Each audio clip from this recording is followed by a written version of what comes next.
Essa história que acabou de sair é absurda. Essa série, na verdade, nunca decepcionou. E é o tipo de coisa que a gente só pode sonhar em ver no UCM. É claro que eu vou contar aqui, e para isso a gente precisa voltar onde tudo começou.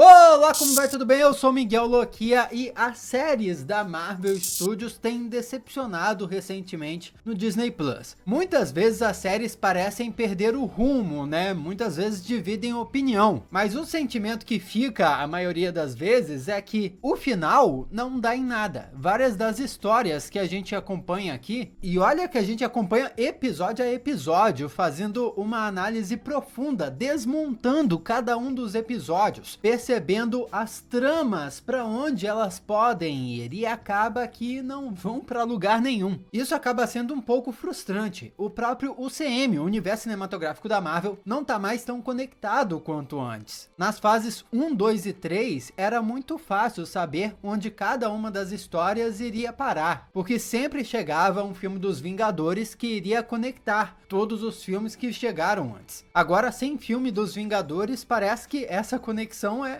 vaga demais para sequer acontecer. Quem acompanha o canal aqui sabe que isso aconteceu muito por causa do aumento do número de produções. Na fase 4, a Marvel não só fez filmes, como também as séries para o Disney Plus. E daí, com mais coisas sendo produzidas, sobrou menos tempo para o Kevin Feige e os manda-chuvas da Marvel Studios pensarem numa conexão para todas essas histórias diferentes. E o pior, ficaram histórias separadas e muitas vezes nem foram tão boas assim. Só que quem acompanha a Marvel há tempo suficiente sabe que todas essas coisas não são novidade. Na verdade, tudo isso já aconteceu antes. E acontece de tempos em tempos lá no que inspira o UCM. Se você não sabe, o universo cinematográfico é uma adaptação livre das HQs da Marvel, que tem várias séries em quadrinhos separadas que funcionam independentemente, como Homem-Aranha, Hulk, Vingadores, mas todas fazem parte do mesmo universo conectado, que também se chama Universo 616, olha só. E é assim desde os anos 60. Nesse período de universo conectado nos quadrinhos, já deu para ver acontecer muitas coisas do que estão acontecendo agora no universo cinematográfico. Histórias independentes que são incríveis e se conectam belamente em um mega evento, mas também muitos fracassos. Séries que são lançadas para fazer quantidade nesse universo e que eu aposto que você nunca ouviu falar. Ou será que você é fã dos Agentes da Hate, por exemplo? Ou do Novo Universo? Ou será que você curtiu por acaso a série da Mulher Hulk Cinza? Que apesar de eu achar que teve uns conceitos intrigantes, rendeu tão pouco para a editora que acabou com eles decidindo ter que matar a personagem temporariamente. Só que nesse mundo compartilhado aí tem uma série que é constante e bem sucedida desde os anos 60 e que sempre surpreende por arcos dramáticos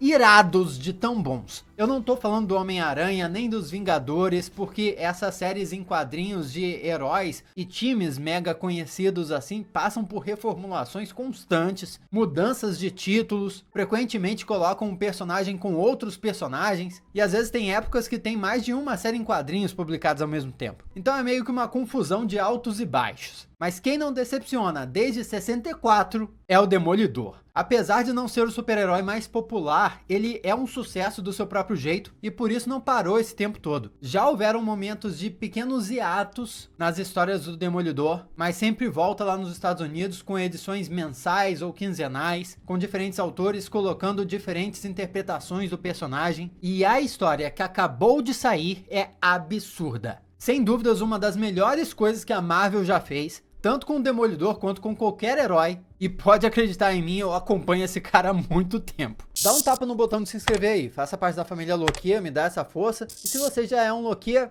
beijo lá, muito obrigado pela sua companhia de sempre. É por você que eu tô sempre aqui. E deixa o seu like também, me acompanha nas redes sociais, estou produzindo um conteúdo bacana por lá. E seria ótimo ter a sua companhia também. A gente vai começar essa treta mais ou menos por 2021. Mas a última edição dessa série acabou de sair na semana passada aí nos Estados Unidos. No momento que eu tô gravando esse vídeo. Em um arco onde o Demolidor está sendo julgado no tribunal. que poderia ser só mais uma história repetida, já que o Demolidor já passou por isso antes. Inclusive já foi preso durante o período lá da Guerra Civil das HQs. Mas o que poderia ser um dia comum para o Homem Sem Medo acaba sendo uma reviravolta que é mudar a vida dele para sempre. Por quê? Dessa vez ele estava se sentindo de fato culpado pelo que ele estava sendo julgado. Ele foi indiretamente responsável pela morte de um cara e ele achava que deveria sim ser preso por aquele crime. Só que em um paranauê, uma manobra legal lá, ele conseguiu ser preso usando máscara. Ou seja, o Matt Murdock foi preso como Demolidor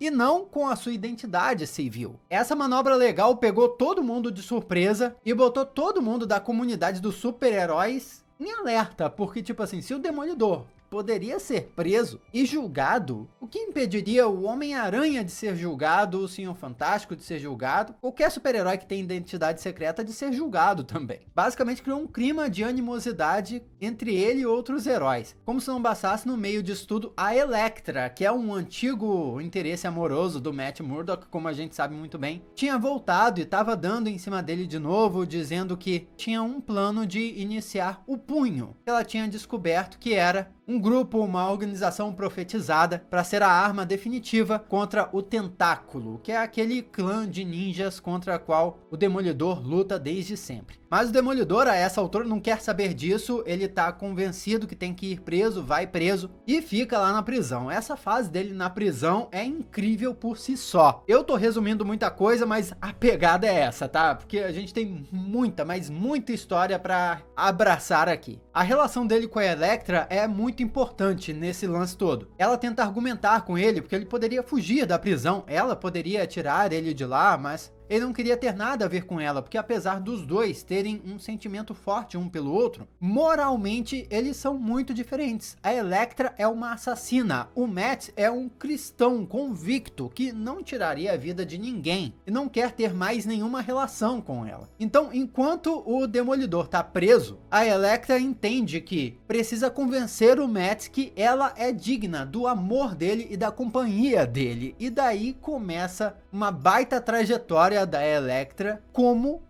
a Demolidora. Ela veste o traje de Demolidora, transforma os sais dela em sais cegos que não tem ponta para matar ninguém e passa a forçar em si mesma as morais do próprio Demolidor para proteger Hell's Kitchen. O início dessa jornada da Elektra é realmente para enganar o Matt e convencer ele a confiar nela, mas durante toda a trajetória ela começa a convencer a si mesma que esse caminho do Demolidor é o melhor e passa a se convencer a não matar mais ninguém também. No fim dessa história, a Elektra vira outra pessoa, ela para de ser uma assassina e de fato ela e o Matt Murdock ficam juntos de corpo e alma, mas a gente vai chegar lá, porque nessa altura o Matt ainda tá preso. E na prisão o que acontece é que a maioria dos presos foram colocados lá por heróis e pelo Demolidor, então lógico que várias pessoas querem matar o cara, mas não conseguem. Lógico, o cara é o Demolidor. Depois o próprio rei do crime, que é o próprio prefeito de Nova York nessa altura, suborna os administradores da prisão para armarem um golpe contra o Demolidor, mas o Demolidor sobrevive a envenenamento e desce o pau em todo mundo. Mas por pouco, viu? Acontece que, se livrando dessa, o Demolidor é abordado no hospital pelo FBI, que oferece um acordo. Do tipo, ó, tem muita gente tentando te matar aí na prisão, então faz o seguinte: investiga pra gente uma denúncia de corrupção que a gente tem de dentro da prisão, e se você descobrir alguma coisa, a gente esquece a sua sentença. E o Demolidor aceita, não porque ele quer sair da prisão, ele ainda se sente culpado, mas porque ele acha que é o correto. E nessa investigação dele, descobre que estão fazendo experimentos no subsolo da prisão, experimentos de uma droga que torna os prisioneiros mais violentos, e estão aplicando essa droga especialmente nos prisioneiros que são liberados da penitenciária. Com a seguinte estratégia: para quando os prisioneiros saírem, ficarem mais violentos, cometerem mais crimes, infectarem mais pessoas na sua comunidade, para as pessoas da sua comunidade também ficarem violentas, cometerem mais crimes e assim serem presas, e sempre ter gente das mesmas comunidades dentro da penitenciária, onde se faz trabalho forçado, ou seja, criando um sistema corrupto para se gerar lucro em cima dos detentos. E nos Estados Unidos, né, as penitenciárias são de iniciativa privada, denunciada, então a história explora essa possibilidade nefasta aí. Lógico que o Demolidor fica revoltado, porque indiretamente ele fez parte desse sistema, já que ele prendeu vários daqueles detentos ali como um super-herói. Então ele incita uma rebelião,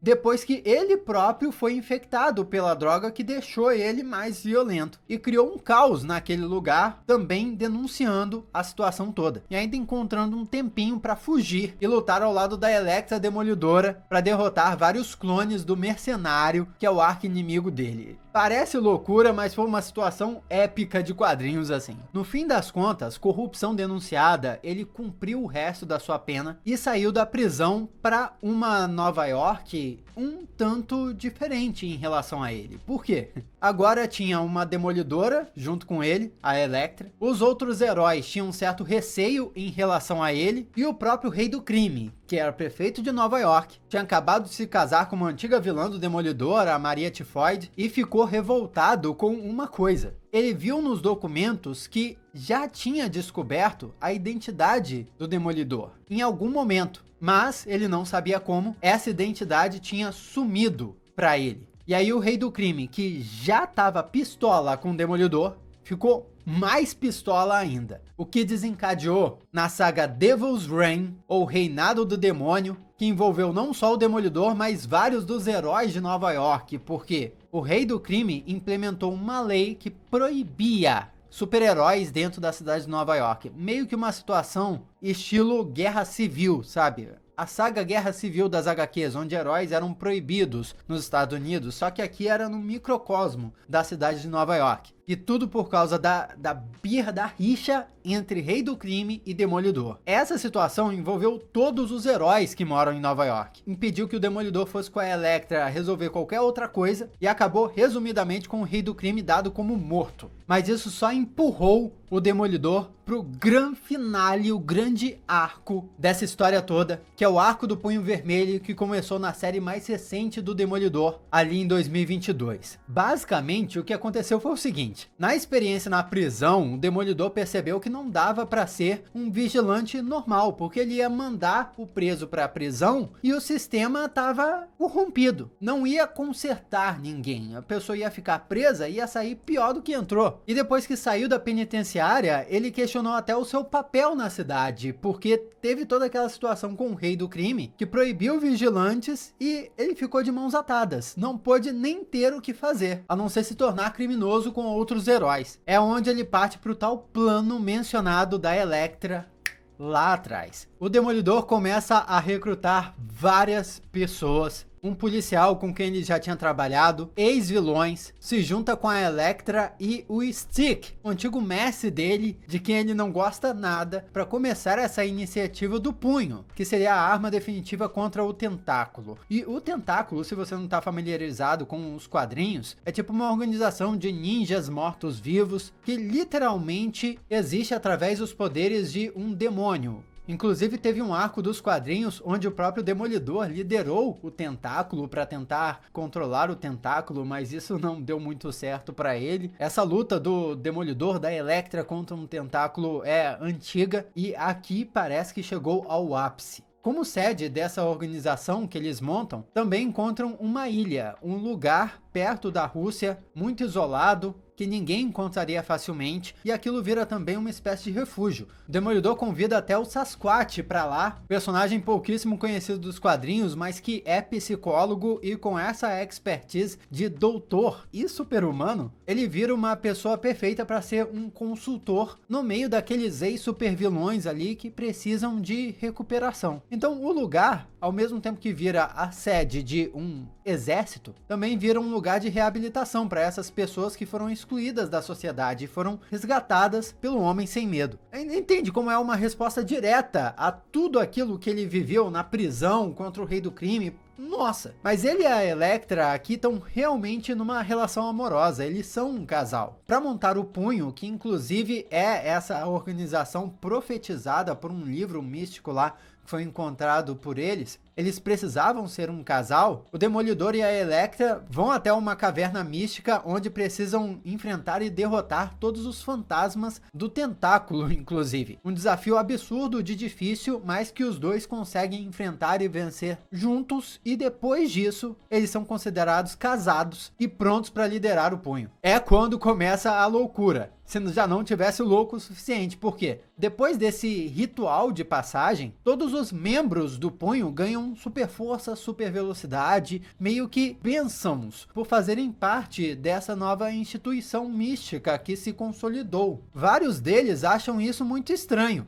Inclusive um policial que já tinha trabalhado junto com um Demolidor e tinha aceitado o convite de ir até aquela ilha para ajudar nesse projeto. O Demolidor segue na sua missão de recrutar mais pessoas, e essas pessoas são vilões que são presos e estão sendo transferidos para uma penitenciária. Ele quer trazer para o punho para reabilitar eles e basicamente usar para o seu exército. Quem vê isso e começa a não gostar são os próprios Vingadores. Pior que o plano do Demolidor realmente dá certo. Os vilões, de fato, vão se reabilitando. Só que o lugar não pode ser um spa para sempre. O propósito daquilo é enfrentar o tentáculo. E o tentáculo tá fazendo movimentações para já dominar o mundo. Uma das coisas é matar os líderes mundiais e substituir os líderes mundiais por mortos-vivos que são controlados pelo tentáculo. Um desses líderes mundiais que já tinham sido substituídos tinha sido o presidente dos Estados Unidos, que inclusive foi descoberto pela própria Elektra em uma missão dela, e isso fez com que o punho, comandado pelos Demolidores, decidisse tomar a iniciativa e ir para a batalha contra um tentáculo. E aqui chega uma reviravolta, que o tentáculo também tinha um líder. E quem estava sendo o líder do tentáculo nesse momento? O Justiceiro! Você por acaso lembra da notícia que saiu aí que o Justiceiro tinha parado de usar arma? Pô, o Justiceiro ficou frouxo! Nada! Eu inclusive fiz um vídeo aqui no canal comentando sobre isso, na época que saiu o primeiro quadrinho, que na verdade o Justiceiro tinha se tornado o líder do tentáculo e deveria haver um propósito para isso. Tá aqui o propósito. Na verdade, a história era que o tentáculo tinha persuadido o Frank Castle a se unir a eles porque iriam trazer a esposa dele de volta, mas era tudo mentira. Acontece que no fim das contas, o Demolidor e o Justiceiro têm uma rivalidade clássica, icônica dos quadrinhos há décadas. E nessa história, simplesmente uniram a rivalidade do Demolidor e do Justiceiro com a rivalidade do Demolidor com o Tentáculo. E isso gerou uma batalha simplesmente épica. Exército contra exército, Demolidor contra Justiceiro, em um visual absurdo, escala assim, quase Vingadores Ultimato. Tem um dragão no meio ali, que tinha sido invocado pelo Tentáculo. E essa batalha terminou com uma quase vitória, mas também com os Demolidores quase morrendo. Porém, o que não tinha acabado na luta, parecia que ia acabar de volta na base, já que o Sasquatch ficou pistola com a situação, porque eram vários dos seus pacientes que ainda estavam se recuperando de traumas, precisando aprender a lidar com a própria raiva, com a própria violência, e de repente tinham virado soldados de novo. Tinham semanas ali de tratamento que foram regredidos em uma batalha, e ele desistiu do projeto todo, disse adeus ao Demolidor, foi embora. Alguns outros integrantes também vazaram, e para piorar, os Vingadores chegaram ali, não para ajudar, mas para parar o Demolidor e o que ele estava fazendo. Lembra do negócio do presidente ter sido substituído pelo Tentáculo? Então, o que os Vingadores viram foi a Elektra matando o presidente. Acharam que era isso que tinha acontecido e estavam lá para prender todo mundo na ilha. Essa batalha de Vingadores contra Punho basicamente destruiu o punho. Tem até um momento muito legal de embate entre Homem-Aranha e Demolidor, onde o Homem-Aranha tenta convencer o Demolidor a se entregar de várias formas, e o Demolidor sente muito em ter que prender o amigo ali, porque ele não pode se entregar, e é por pouco, viu? É por pouco que o Demolidor foge, porque o Homem-Aranha é muito mais forte que ele. E no fim, só o próprio Demolidor se safa daquela situação, até a Elektra é presa, e ele descobre o lugar que ele precisa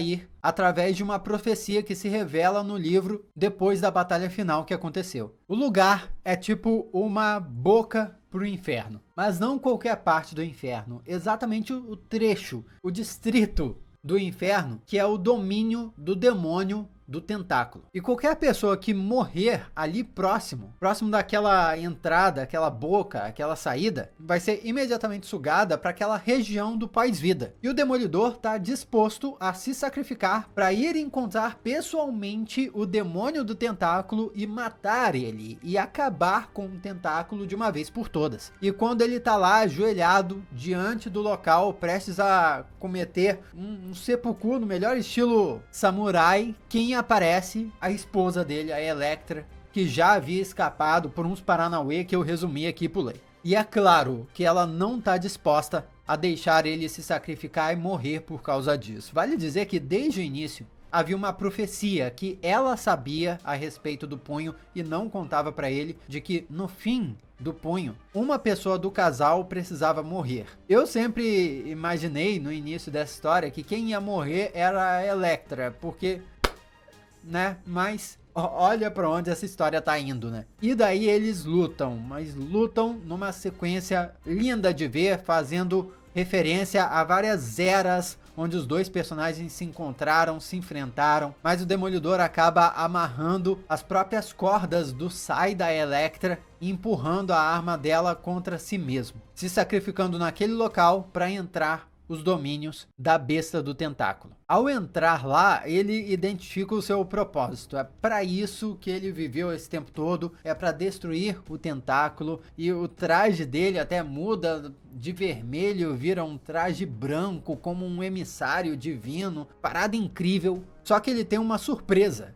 Nos domínios da besta, ele descobre que a besta tinha um parente, um outro demônio. Um demônio que comandava o punho. Ou seja, todos esses esforços, por mais que bem intencionados do Demolidor, tinham sido manipulados por uma outra entidade maligna, que tinha desejado destruir o tentáculo, mas também queria poder. Mas eis que o Demolidor entende que, por mais que o punho tenha sido criado por uma entidade maligna, ele não é guiado por uma entidade maligna, ele é um católico fervoroso, e ele acredita que Deus colocou ele naquele caminho para ajudar aquelas pessoas, para amar aquelas pessoas e para chegar ali naquele momento e destruir não só o tentáculo, mas também o punho. E em cenas épicas que a gente só pode sonhar ver em cinema, em série, ele destrói as duas entidades, salva a alma do amigo dele, o Fog Nelson, que estava presa lá por consequências de todas as situações que aconteceram, e se sacrifica em nome de todo mundo que ele já ajudou. O último capítulo dessa série do Demolidor que saiu